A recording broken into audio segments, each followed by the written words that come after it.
I'm really excited to do this presentation. I think it's something really important that we all should be debating and talking about. As Sylvia said, I'm gonna talk about the language we use and, well, how we communicate veganism may affect us from veganism being understood and growing.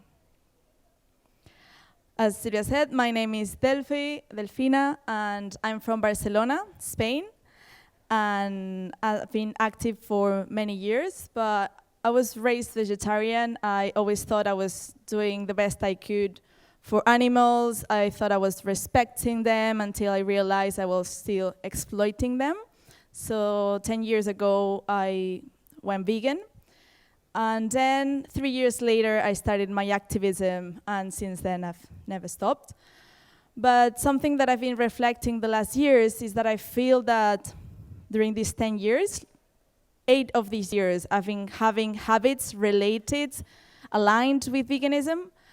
But in fact, I feel the last 2 years are the ones like I've been more, I feel that I finally understood what veganism is, and I feel I can communicate it more properly. And I've seen this also in many other activists who I do activism with there in Barcelona. So why has my understanding of veganism and my speech has changed so much over these last years? Firstly, because I've joined a group of activists, a big community there in Barcelona, and I've traveled also to other cities. I've met other activists, and we're constantly debating, informing each other, challenging each other's thoughts, and trying to grow as activists, and always try to do our best and improving our speech as well, and how we communicate veganism. That has helped me a lot. Also, during my activism, as many of you, I guess, I go out to the streets and I talk with non-vegans, and I see that veganism is still not understood. So that has also raised some questions, right? Like, why isn't veganism not growing? Why is not moving forward? Why is veganism still not understood or interpreted as a diet, health, environmentalism, a lifestyle, a personal choice, called religion, trend, spirituality, and so on? So to start, I would like to just, point some phrases that non-vegans say, and I guess most of you have heard also during your activism or talking with non-vegan family or friends. Sentences like, I just eat a little bit of meat. When you talk about veganism, they respond these kind of sentences. Or they say, oh, you're vegan? Oh, you must be really healthy, but veganism is really expensive. So this shows us that they are relating veganism, or they understand veganism as a diet or as a health choice. Then they say sentences like, okay, I eat meat, but at least I don't go to zoos, aquariums, bullfighting arenas, or I don't consume cosmetics tested on animals. And this shows us that they are kind of classifying the different types of exploitation, or maybe that they are against cruelty, but not all types of exploitation. They still not understand what veganism is. This one is really common. For example, they say, oh, I also love animals. I rescue cats, for example. Or I'm also against animal mistreatment, and I care about animals. I just eat organic, grass-fed meat, for example. So they are relating veganism with welfareism or the love for animals. And you know that you don't have to especially love animals to respect them, right? And also, for example, I respect you choosing being vegan, but you should respect me not choosing to go vegan. This is a really typical one. They see veganism as a personal choice and not as a moral obligation that we all should do. Then we have people that go even further and then denominate themselves as vegans, but they are giving a mixed message of what veganism is, and they are misinforming also about veganism. And even some of us have been there as well. For example, they say, yeah, I'm vegan on Mondays, when the fact is they are maybe just plant-based on Mondays, or they eat more veggies or things like this. They are still relating veganism with the diet. They say, yeah, I'm vegan for the environment, I'm vegan for health. All of these, they're showing us that, in fact, they are just maybe plant-based, and they do it for their personal purpose, like health. They are doing for themselves, not for the animals. And then when they talk about the environment, what they are talking about is just the plant-based diet that is the one that affects the environment and helps to go against climate crisis, right? For example, just not kicking a dog, respecting animals, and seeing them as the individuals they are, this doesn't help the health or the environment. They also, well, they say many things, right? But for example, I was vegan and I stopped for X reason. So this shows us that they didn't understand what veganism is. Or a typical one, I am just 80% vegan. So just to give examples, if we translated this to other oppressions, other fights, it would make no sense. But in veganism, we allow those type of sentences. For example, imagine someone saying, yeah, we do Mondays without mistreating your wife, or I am just 20% homophobic. Or can you imagine Martin Luther King promoting Mondays without racist jokes? All of these make no sense, so I think we should also focus on what we allow also in how people understand veganism and how we promote it. Because either you are vegan or you continue to see other animals as objects that can be exploited. Because veganism is a moral imperative, it's not a personal choice, lifestyle, etc. So when we ask each other why is not veganism growing, and the questions that I said before, the typical answer is, yeah, people are very conditioned, society is very lazy, they don't want to change, it's a norm. We have been doing this for too many years, so it's very difficult to change it, it's culture, etc. All of this is true, obviously, but I encourage each other also to point the finger towards us, towards our community, and start reflecting on what are we not doing right, what message are we sending, what can we change to make it better understood. So some mistakes that vegans promote, that we as vegans promote, is, for example, talking about veganism for any reason other than animals, as I said, environment, health, spirituality, etc. We sometimes encourage in other people, for example, doing, yeah, you can start by doing meatless Mondays, or eating eggs from free-range without cages instead of eggs that come from chickens inside cages. So we're kind of classifying, we're giving the message that we can classify the types of exploitations, or for example, that some exploitations are worse than other ones. You should stop eating meat, but don't worry, you can still drink milk and contribute to other exploitations.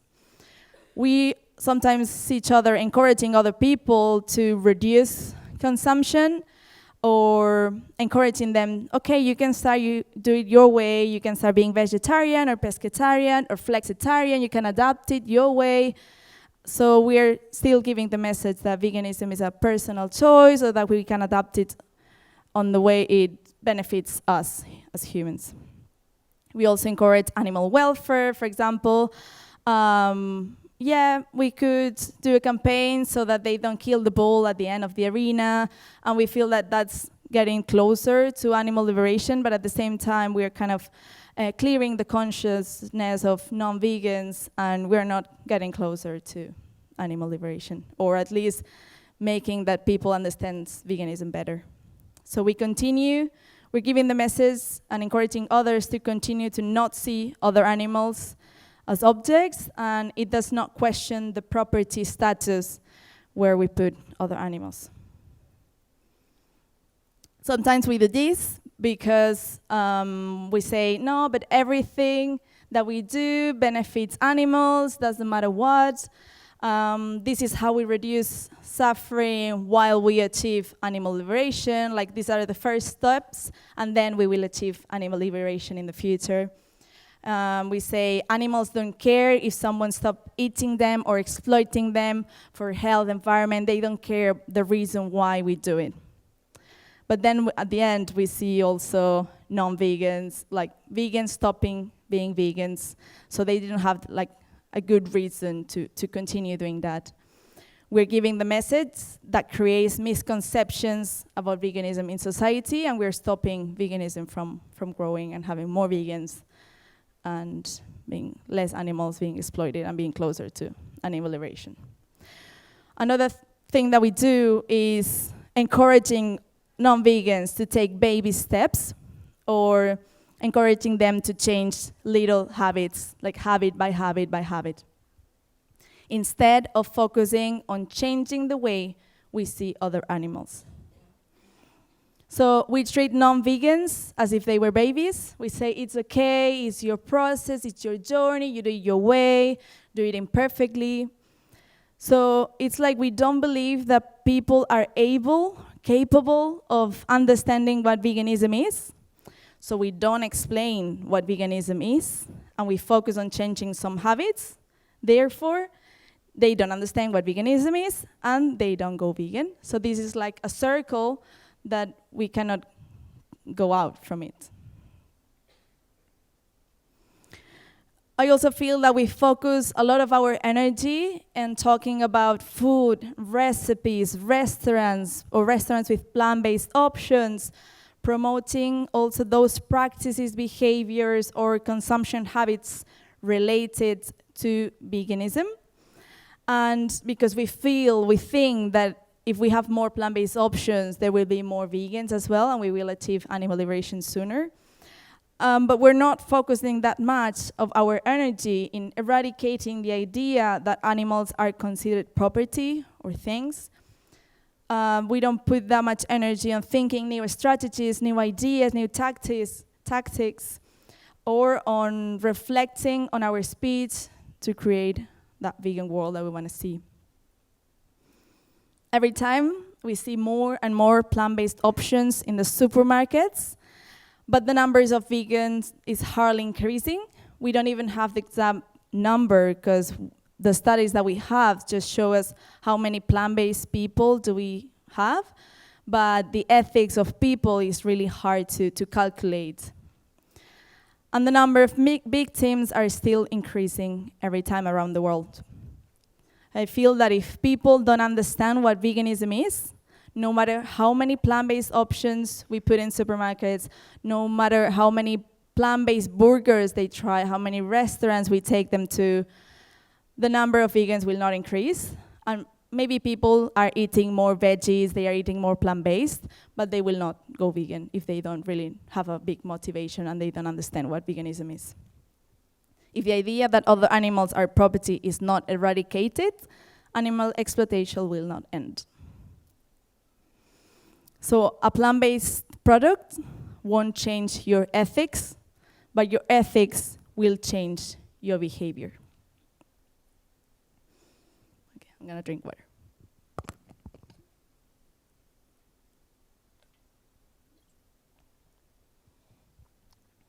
So concepts that we use as vegans, and I encourage us also to question them.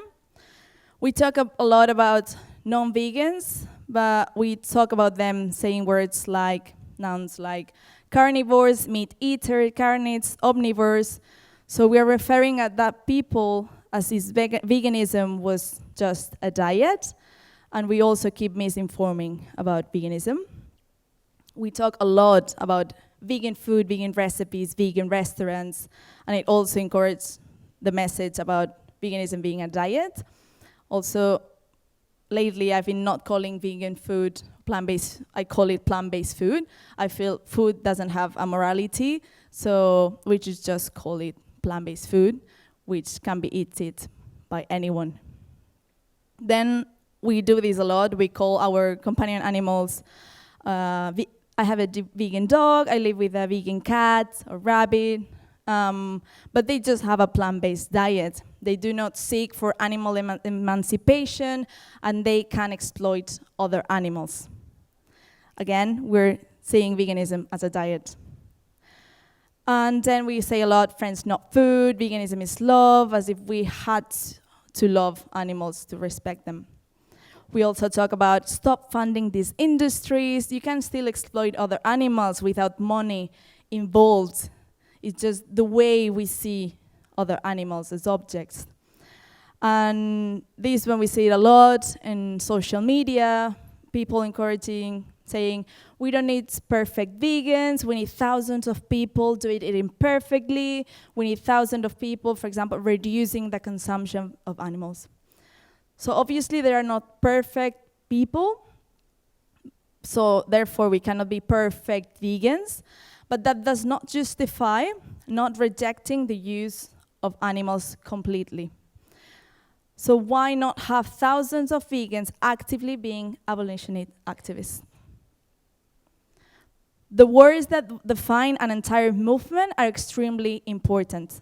So we have a clear purpose.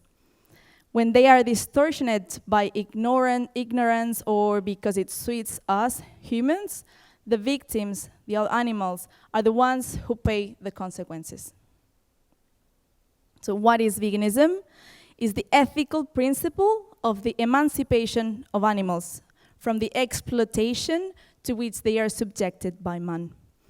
So we developed the doctrine that humans should live without exploiting animals.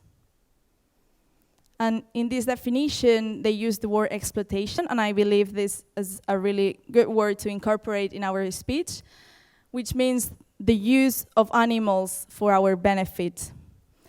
It doesn't mean, like, you can use an animal, you can exploit it without make them feel pain, suffer, without cruelty. It's just the use of them is already exploitation. All type of use is animal exploitation. Veganism is a fundamental ethical or justice principle which rejects the property status that we give to other animals. It is recognizing them as individuals is the minimum basis of respect that we owe the other animals. The basic respect of not being treated as a thing. All sentient beings have a fundamental and absolute right to be treated to not be treated as a resource or objects. They exist for themselves. They value their physical and psychological integrity, just as us humans we value ours. So animal exploitation does not begin on our plate. It does not begin with us buying leather shoes or leather jackets or an economic exchange. It starts when we objectify other animals. It is the mentality or vision in which we see and relate to other animals. So the goal of veganism is changing the way we see other animals and stop considering them as objects or property, because if we stop seeing them as objects, we can allow them to have also other rights. And then the final goal is to end animal exploitation. So if we go back to the questions from the beginning, why isn't veganism growing, etc.? One of the reasons that I believe is that we are allowing thousands of incorrect reinterpretations of veganism, and non-vegans are really, really lost. They still don't understand what veganism is. So if we fail to make people understand what veganism is, we will continue to focus our efforts and we'll lose a lot of energy on changing their habits or having welfareist arguments, reductionism, or imperfect vegans. And even if animals could win something or have a benefit from this, veganism would not move forward, and we will remain stuck where we are. And animals will still be considered objects and will be exploited. So another thing that I believe it confuses a lot is the new definition of the vegan society that some of us also have kept it as in our speech for many, many years. And I believe there are some words that give us a chance to misunderstand veganism. For example, it talks about veganism as a lifestyle, as a personal choice. It talked about as far as possible and practicable, and it's a really abstract message to say. It also talks about environment and dietary choices. So it also puts veganism towards being a plant-based diet. And two things that I believe we should start debating more and being more aware of is that veganism doesn't defend the reduction or the end of suffering, cruelty, or mistreatment. And let me explain this. I believe that if people accept the idea of reducing or ending animal suffering as the goal of veganism, it will overwhelm the recipient of our message, who will believe that we have to live in a cage deprived of anything that is not essential, because we can't live 100% without hurting or creating suffering unto animals. They're going to adapt it to their lifestyle, their comfort, or however it suits them better, since the acceptable amount of suffering caused by humans is very subjective. So each of them will make it their way. Creates a never-ending discussion about the vegan hypocrisy, because we kill ants when we walk, or because we create crop deaths in our food, and it's a never-ending debate. It will also soothe their consciousness instead of encouraging them to respect all animals. And it won't challenge the status of property of other animals. Another thing that we should have in mind is that veganism doesn't defend the improvement of conditions under which they are exploited, which will be welfareism. If people accept the idea of welfareism as the goal of veganism, they will believe some degree of exploitation is acceptable or moral. They would fail to recognize that other animals can be exploited even in very good conditions or environments. And again, it will soothe their consciousness instead of encouraging them to respect them, and it won't challenge the property status. So why is it important that more people understand what veganism is and go vegan? Obviously, we all know why. There are thousands, millions of animals being exploited right now, and it's an urgent matter, and we have to communicate that urgency to others as well. Other animals need more vegans who educate themselves about veganism and start amplifying their voices by raising awareness about their situation and about veganism to achieve total animal liberation. So obviously everything I said you can apply it if you're vegan or if you're a vegan activist, but I always would encourage people to take that step farther and start doing activism to not just not be part of the injustice, but also do something actively, anything you can, do something active to stop that injustice as soon as possible. So I believe that we can make veganism grow and be closer to animal liberation if we inform ourselves and reflect on veganism. We dedicate that time to exercising self-reflection, questioning prejudices, and cultural indoctrination, because other animals need us to be informed activists for the liberation at all times. So it's essential to read, debate with other activists, and research and reflect. I believe that we can achieve this if we never stop questioning and improving our speech. If we start talking about veganism as the ethics and not as a lifestyle, personal choice, etc. And we can achieve this if we actively raise awareness through activism. So if we apply all this to our activism and our speech and how we communicate veganism. So when communicating veganism, we focus on stripping all the misinterpretations of veganism. So we go and start planting seed by seed. And we don't focus on changing non-vegan habits one by one. We will drain doing this, and because it's a limitless. There's a list of limitless habits that people do that exploit animals. And if we educate on the idea that other animals are not our property and deserve to be free from human exploitation. So creating that shift in their minds and guide their moral compass. So finally, never doubt the power that we have as individuals. Never doubt that a small group of thoughtful, committed citizens can change the world. In fact, it's the only thing that ever has. And I like always to finish with this image, and is that anything we do, any project that we have, any speech that we create, any activism that we do, anything we say, always bear in mind for whom we're doing this. Thank you so much.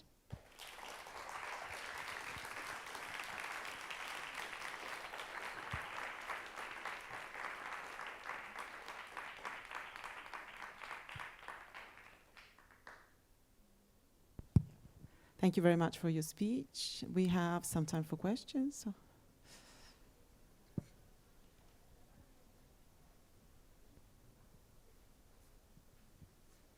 Hello, thank you so much for your talk. It was, you have a lot of good points, and it was also very inspiring, but I cannot agree with you in everything that you say, because basically you're saying that only your approach is the right one to make the world go vegan and for animal liberation. And therefore it's a little bit you legitimate, for example, all of the activism which is based, for example, on campaigns, welfare campaigns. So you think that the people shouldn't do that anymore? Everybody should just do vegan outreach, is it right? Because, or do you mean they should not use the word vegan? Because maybe or do you think that doesn't reach to animal liberation? Okay. Yeah, this was a bit more focused on the speech we have when we talk with other people. So it's not just outreach, but also maybe when we talk with our family members and when we talk about veganism in general. I do believe that maybe if we want to create a more institutional change, if we go and say, okay, I just want you to consider all animals as the individuals they are, it will not work. So we always have to maybe have other tactics and create other change if we are focusing more on the institutional change and government change. But when we are talking to one-to-one and talking to our society in general, I do believe that as the person that was talking before, like we should aim high and then people will adapt it their way. Like we don't have to be the ones encouraging them to do the baby steps or to thinking that veganism is welfareism. I don't know if I answer your question. Thank you so much. It was a very interesting talk. It was very interesting to see the perspectives. I belong more to the other side, thinking that the impact, the end result is really what matters, or what's going to take us to animal liberation faster. But it was very interesting hearing this. I'm having a workshop at 3:20 to focus a bit on that side. It would be very interesting having a dialogue afterwards. The workshop is not on this discussion, it's more within the framework of impact, what can we do? But my question is, because the way I see it, simplified of course, if there are 8 billion people in the world, I think, let's say, 1 billion of these people have kind of the sensibility, the experiences in life that makes it quite easy for us to turn them into vegans for animal reasons, as in a relatively easy way. And then I think, as you said also in your presentation, that we humans are quite selfish. It's easier to care for ourselves than to care for animals, which means that I think in the health aspect we have a strong case because it's easier to make people care for their own health, being a vegan for that reason. And then we have pandemic prevention, all of these other things. So I was just wanting to hear your thoughts on how to kind of balance the amazing work that you're doing, reaching people with that animal rights message, and how to balance that with all the other approaches so that we kind of tap into the whole potential of the movement. Thank you. Okay. Okay, I don't like to mix animal rights, veganism with health, and I think you could see it in the presentation. Because again, it gives the message that veganism is a diet. So obviously, if we talk about plant-based diet as a whole, like healthy plant-based diet, obviously it can help us humans, and we can sell it very well, and that could help also the environment, and it can help some animals, but I don't think it will challenge the way they see other animals. And then is when we have, no, but you find people that say, no, I'm vegan for health, and you can imagine that person talking about veganism with their friends, their family, and sharing things maybe on social media, and talking about the benefits of vegan diet, veganism as a diet, as health. So again, it's just like a wave of misinformation that goes farther and farther and farther, and I think that's really dangerous. So you can encourage someone to go plant-based for their health, and that way maybe they are also helping animals because they are not eating them and that stuff. But I wouldn't use the word vegan. I wouldn't say even vegan diet. I would use plant-based diet. Because I believe it's also misinforming, and that person will not have that shift in their minds to see other animals as the individuals they are. And that person maybe will go plant-based for health, but then the next day they will be tired and they will go with their friends to a restaurant, and then they will eat meat because it's just a diet, right, for yourself and for personal choice. So it's not something that we can see that it's gonna be constant, and they are not doing it for the animals, so they don't have also that motivation, and they still see other animals, objects to be exploited, and they will be exploiting them in many other ways, because it's not just food, as we all know. We have another question. I hope I answer your question. Hi. I'm on your left. Hi. I like your talk. I really like the way you take a stance for some people a really extreme point, I think. I cannot hear. Oh, I talk like this. I like your presentation, and I really like the way you took, for some people, maybe an extreme standpoint. I really like that. I had some questions, but where you answered the last few questions really comforted me in that sense. But your talk is about language in the vegan society, and you did say imperfect veganism a few times, and I think there's a risk, a slippery slope towards cancellation of people who aren't perfect vegans. What's your stand on that? Because you talk about language in the vegan society, and imperfect veganism is a divisive term, I think. I think what you mean is one that I said to not talk about imperfect vegans. Like I see in social media, especially influencers maybe, or at least in Spain it happens a lot, that all the vegan influencers, they are just encourage other ones like, do it your way, do it imperfectly. You can be an imperfect vegan. We need you. We need all of you to be imperfect vegans. Do it your way, however you can. We need you to be more people helping animals. So they encourage a lot the imperfect veganism. I don't believe you can do it either perfectly or imperfectly. Like it's a moral stand. So I don't know. Like I wouldn't use those words. Neither perfect vegan or imperfect vegan or veganism. We have another 2 questions. So you made a statement about behavior change, and it was that if you want to change people's behavior, you have to change their ideas first. That can work, but there is another way to change people's behavior, and that's to change their behavior first. Because when people change their behavior, they sometimes also change their ideas. For example, when people go plant-based for health, then they suddenly become open to veganism. Then it works the other way around. And I just felt like you said it in such a way that like, oh, we have to only change their ideas first. But I believe like helping people eat more plants, like it makes them more open to the idea of veganism. That works the other way around. But I think that also is a legitimate approach. I don't know, how do you feel about it? Okay, yeah, I feel we lose a lot of time. Like, I don't know, for example, when we try to veganize our family, friends, things like this, I see a lot of people putting a lot of energy, taking the people to restaurants. Yeah, I took my grandma to this vegan restaurant and she ate a vegan burger. And everyone is like, yeah, you know? And I feel we put a lot of energy into trying to change habit by habit. Like, oh yeah, this person, thanks to when everything that I explained to her about the dairy industry, she stopped drinking cow's milk, now she drinks soya milk. And we see it as a big, big step, but this person just changed like a really, really small habit and is still exploiting animals in thousands of different ways. If we go to the roots and we try to educate the other people into veganism as an ethic and the way we see other animals and try to explain, what veganism is, at least they will have that idea. I don't mean that this, just by explaining this, the person will go vegan, understand? As I said, it's like more planting that seed and trying to take all those misconceptions about veganism that is not veganism.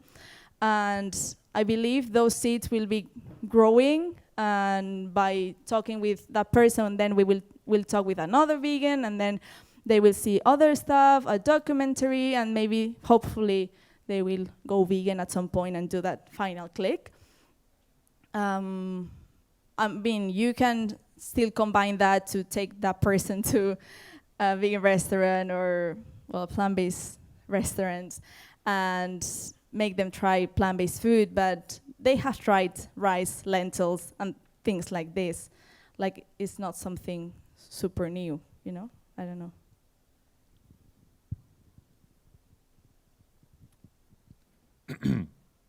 Now I'm gonna be really annoying and say that I fundamentally disagree with you. I am surprised by the focus on veganism, which is, according to me, a boycott lifestyle. The vegan society has a good definition. Veganism is not a movement, animal rights are. Rights are political and thus linked to a movement.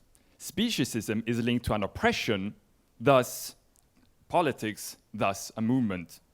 A lifestyle is fundamentally human-centered, individualistic, and depoliticized.